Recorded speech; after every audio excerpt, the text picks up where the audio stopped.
Clank, scrape, thud. The sounds echo through the Taylor family home at exactly midnight. Again.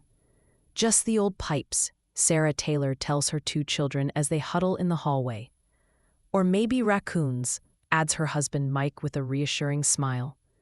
But tonight, as the familiar metallic symphony begins beneath their feet, they all freeze. Because this time, they clearly hear footsteps.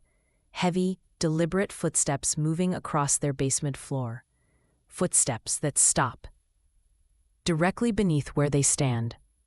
For weeks, the sounds had grown more distinct, more purposeful. What started as random clanking had evolved into what sounded like methodical work. The children, Emma, 12, and Noah, 8, had begun sleeping in the same room, convinced something was trying to get in. Mike had checked the basement countless times, finding nothing but their old belongings and the perpetually damp concrete floor with its spreading cracks. But tonight, Sarah grips her husband's arm with white knuckles. "That's not an animal," she whispers. "That's someone down there." "I'll check it out," Mike says, grabbing a flashlight and his phone. "Call the police if I'm not back in 5 minutes." The basement door creaks as he opens it, revealing nothing but darkness below. Each step down feels colder than the one before. His breath forms visible clouds in the beam of his flashlight. The sounds have stopped. The basement is utterly silent now. At the bottom of the stairs, Mike sweeps his light across the room. Empty. But the air is unnaturally frigid, like standing in a meat locker. And something isn't right about the shadows. They seem to bend away from his light, rather than being cast by it. Mike's flashlight beam catches something on his old workbench, a note that wasn't there before, written in a spidery hand on yellowed paper. His throat tightens as he reads. "Thanks for letting me fix the cracks in your foundation." His workbench is immaculate, tools arranged with obsessive precision. The temperature plummets further.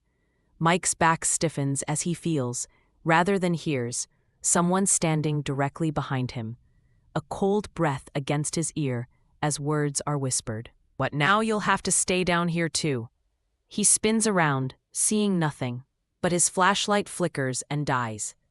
Then comes the sound he dreads most, the basement door slamming shut, followed by the distinct click of a lock being turned from the outside. Dawn breaks, and Sarah discovers her husband never came back upstairs. The police find no signs of forced entry, no evidence of struggle, and most disturbingly, the basement door unlocked, exactly as it always was. Mike has vanished without a trace. The only clue is a new fracture in the basement floor, a jagged line they swear wasn't there before, now wide enough for someone to slip through. The officers exchange glances when Sarah describes the midnight sounds, clearly believing this is a case of a man who simply walked away from his family. But Sarah knows better.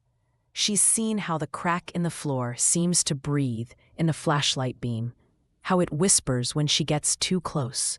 3 weeks pass. Sarah has taken to sleeping with the children in the living room, as far from the basement door as possible. Tonight, Emma shakes her mother awake at exactly midnight. The familiar sound has returned, clank, scrape, thud. But there's something else now. A voice. Mike's voice, but wrong somehow, hollow and echoing as if speaking through a long pipe. "I fixed it," they hear him call. All the cracks are sealed now. Sarah clutches her children as the basement door slowly swings open of its own accord. They hear footsteps on the stairs. Wet, heavy footsteps. "I'm coming upstairs," Mike's voice announces.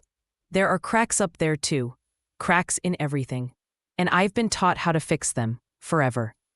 As a figure emerges from the darkness, Sarah realizes with horror that whatever is wearing her husband's face has brought something else up from below, something that was waiting in the foundation all along.